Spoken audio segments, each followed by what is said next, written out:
I found my wife's passport in a hotel room, but the stamps were from next month. The maid had already been through. I could tell by the way the towels hung in perfect thirds and the geometric precision of the pillow arrangement. But she had missed something on the floor, half-wedged beneath the radiator cover, a small navy booklet with gold lettering. I bent down, my knees protesting the way they do now, and picked it up. The cover was warm from the heating vent. I opened it expecting to find a stranger's face, some other guest's carelessness that would require a trip to the front desk. Instead, I found my wife's photograph staring back at me, her maiden name printed beneath it. And when I flipped to the visa pages, the stamps made no sense at all. Entry into Panama, dated 3 weeks from now. A departure stamp from Costa Rica for a date that had not yet occurred. I stood there in that beige hotel room, holding evidence of something I could not explain, and I felt the floor shift beneath me in a way that had nothing to do with the building's foundation. The room was not ours. That detail matters. I was there because the hotel manager had asked me to consult on their accounting software, a 2-day job that my wife knew nothing about because I'd stopped sharing the small details of my work months ago. She had stopped asking around the same time. The coincidence of finding her passport in a hotel where I was working unannounced felt less like fate and more like the universe lifting a corner of the curtain to show me what had been playing out behind it. I sat on the edge of the bed and studied the stamps again. The ink was crisp, the impressions clear. These were not forgeries made by an amateur. The dates were impossible, and yet here they were, as real as the calluses on my palms. My name is not important to this story. What matters is that I am 61 years old, that I have been married for 34 years, and that until that moment in room 412, I believed I understood the architecture of my own life. I had built a consulting practice from a single desk in a rented office. I had raised 2 children who called on holidays and meant it. I had planted a garden each spring and watched it die each winter and found peace in the repetition. I was not a suspicious man. I had never checked my wife's phone or opened her mail or questioned the hours she spent away from home. I had trusted her the way I trusted gravity without examination, because examination had never seemed necessary. I closed the passport and slipped it into my jacket pocket. Then I finished my work for the hotel, submitted my invoice, and drove home through the gray November afternoon. The trees along the highway had lost their leaves and the branches looked like cracks in the sky. I thought about the stamps. I thought about Panama and Costa Rica. I thought about my wife's face in that photograph, younger than she looked now, her hair darker than she wore it. A different name, a different document, a different life running parallel to the one I thought we shared. When I pulled into the driveway, her car was gone. A note on the kitchen counter said she had gone to her sister's for dinner and would be back by 9. Her handwriting was the same as it had always been, the letters slanting slightly left, the way her mother had taught her. I poured myself a glass of water and sat at the kitchen table with the passport in front of me. The house was quiet. The refrigerator hummed. Outside, a dog barked twice and then stopped. I did not confront her that night. I did not confront her for several weeks. Instead, I began to watch and to wait and to gather the small details that would eventually assemble themselves into a picture I could understand. The first thing I noticed was the mail. We had always kept a basket by the front door, and she had always been the one to sort it. Bills in one pile, catalogs in another, personal letters set aside for later. But now I began arriving home earlier than usual, parking down the street and walking the last block so I could reach the mailbox before she did. Most days there was nothing unusual. Credit card offers, charity solicitations, a newsletter from the garden club she had joined 3 years ago and never attended. But twice in the first week, I found envelopes addressed to her maiden name, no return address, postmarked from cities I did not recognize. I held them up to the light, but the paper was too thick to reveal anything. I photographed the envelopes, front and back, then replaced them in the stack and let her collect them as usual. She never mentioned them. At dinner, she talked about her sister's new curtains and the price of gasoline and whether we should repaint the guest bathroom. I listened and nodded and asked follow-up questions at appropriate intervals. I had become a spy in my own home, and the role fit more easily than I would have expected. The second thing I noticed was the phone calls. She had always been casual about her phone, leaving it on the counter or the coffee table, answering calls in front of me without hesitation. Now she carried it with her at all times. When it rang, she glanced at the screen and then excused herself to take the call in another room. Her voice through the walls was too muffled to parse, but I could hear the rhythm of conversation, the pauses and responses of someone engaged in serious discussion. She always returned looking calm, as if nothing had happened, and resumed whatever we had been doing without explanation. I began keeping notes in a small leather journal I had received as a gift years ago and never used. I recorded dates and times, the duration of phone calls, the occasions when she left the house unexpectedly, the nights she came to bed later than usual, smelling faintly of cold air and automobile exhaust. I did not know what I was building, but I knew I was building something. 3 weeks after finding the passport, I drove to the county clerk's office on my lunch break. The building smelled of old paper and floor wax. I requested copies of any marriage licenses filed under my wife's maiden name within the state. The clerk, a tired woman with reading glasses pushed up into her hair, typed for a long time and then shook her head. Nothing on file. I thanked her and left. I was not disappointed. I had not expected to find anything there. But I had needed to rule it out, to close that door before opening others. That evening, I told my wife I needed to visit a client in the city and would be staying overnight. She nodded without looking up from her magazine. I drove to the city, checked into a hotel, and then drove back. I parked on the next street over and walked through the neighbor's backyard, something I had not done since my children were young, and we played elaborate games of hide and seek across property lines. The night was cold and clear. I could see my breath. I positioned myself behind the old maple tree that had been there since before we bought the house and watched my own windows. At 9:15, a car pulled into the driveway. Not my wife's car. A silver sedan with out-of-state plates. A man got out, tall and thin, wearing a dark overcoat.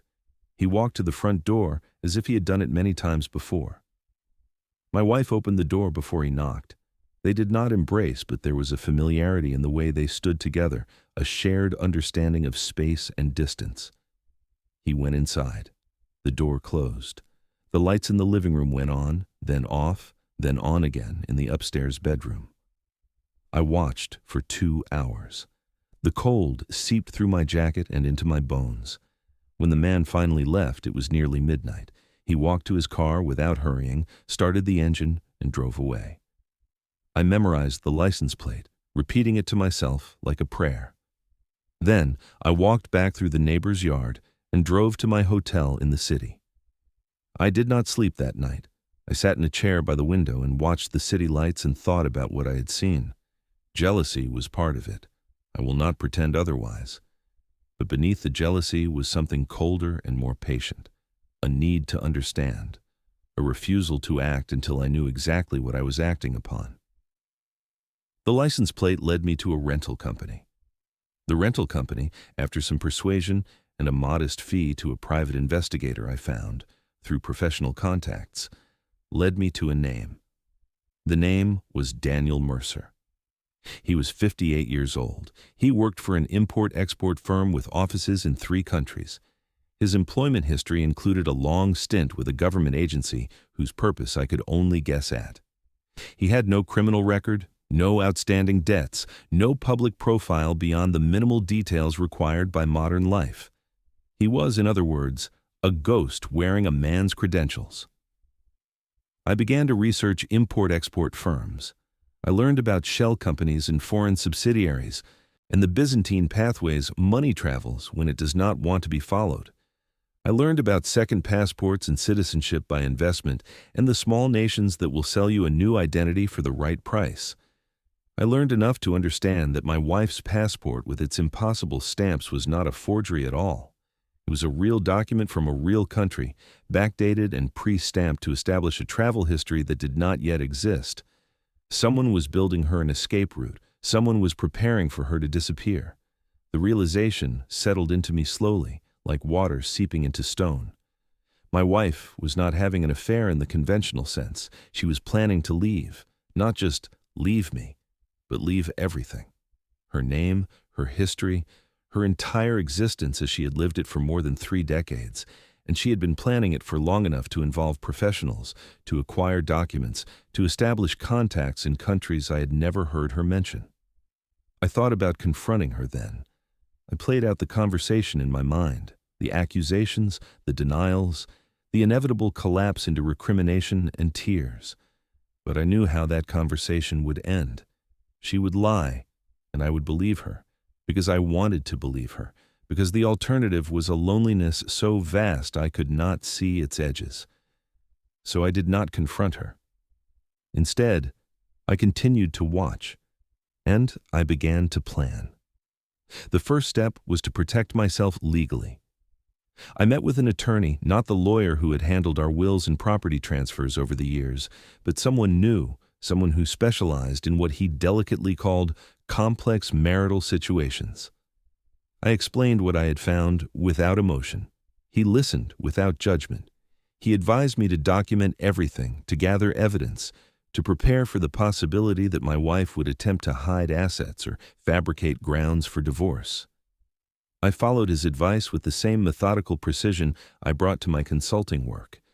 I photographed bank statements and tax returns. I made copies of deeds and titles. I created a paper trail that would survive any attempt to erase it. The second step was to understand the money. Our finances had always been joint, a single pool from which we both drew. But when I looked more closely, I found tributaries I had not noticed, small transfers to accounts I did not recognize, cash withdrawals that exceeded our normal spending, a pattern of financial activity that suggested preparation, the slow accumulation of resources for a purpose I could not see.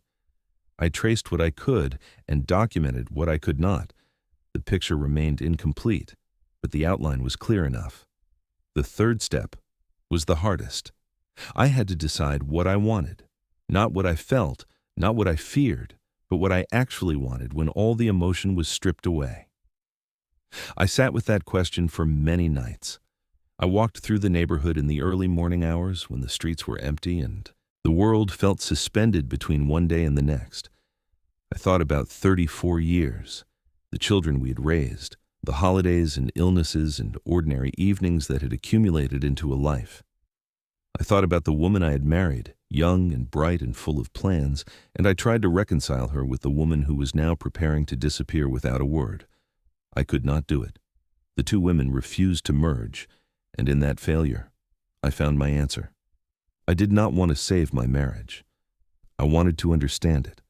I wanted to know who I had been living with all these years, and I wanted to ensure that when she left, she did not take anything that was not hers.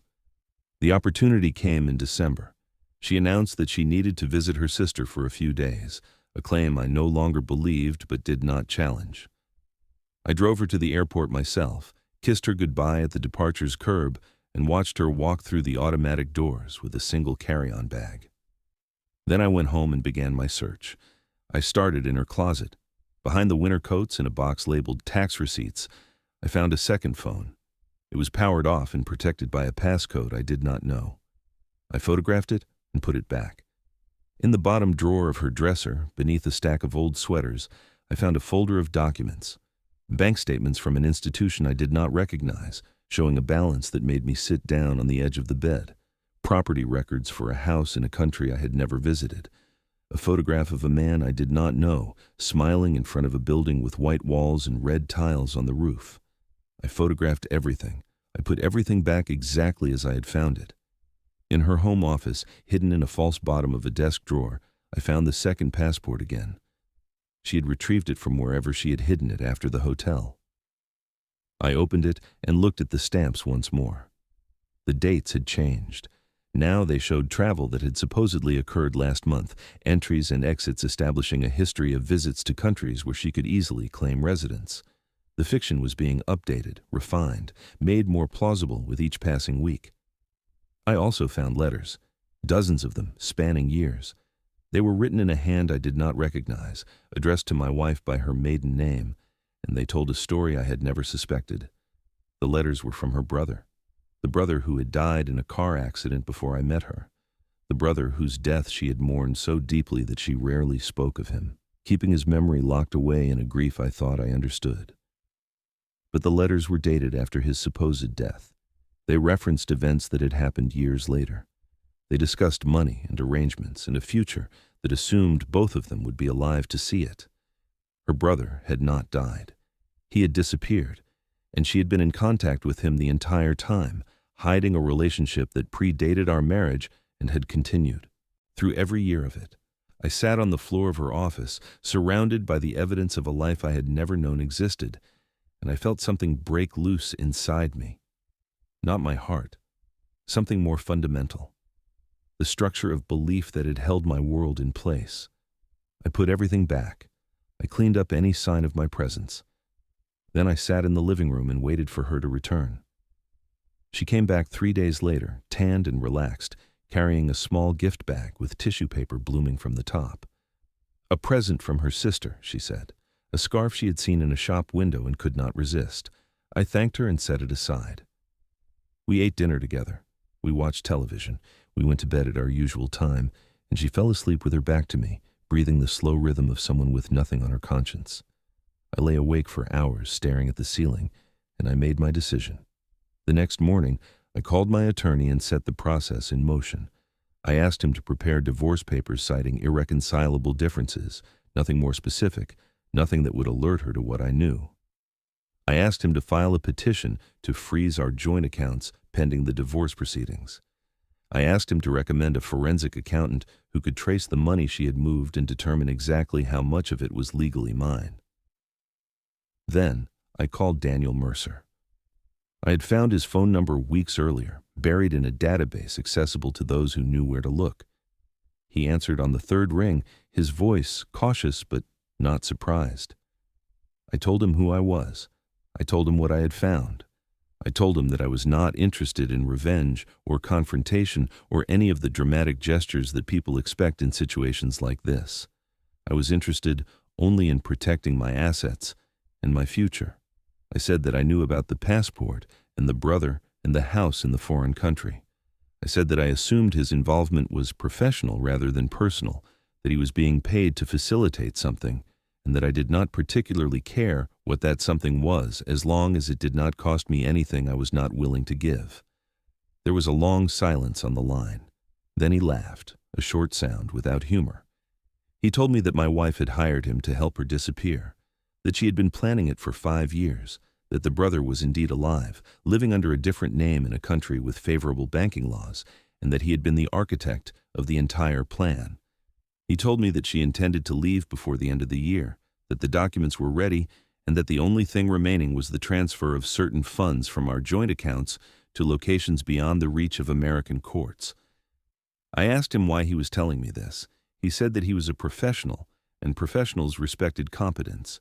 He said that I had found out things I was not supposed to find out, and that I had done so without alerting my wife or making mistakes that would have warned her. He said that in his experience, men like me were more dangerous than men who shouted and threatened, because we knew how to wait. And he said that he would rather have me as an ally than an enemy. I asked him what he proposed. He proposed a trade. He would give me the documentation I needed to prove my wife's intentions and protect my assets in the divorce. In exchange, I would allow her to leave without interference. No criminal complaints, no attempts to block her travel, no efforts to track her once she was gone. A clean break, he called it, a professional resolution to an unprofessional situation. I thought about it for exactly 10 seconds. Then I agreed. The papers arrived by courier 3 days later. They were detailed and damning.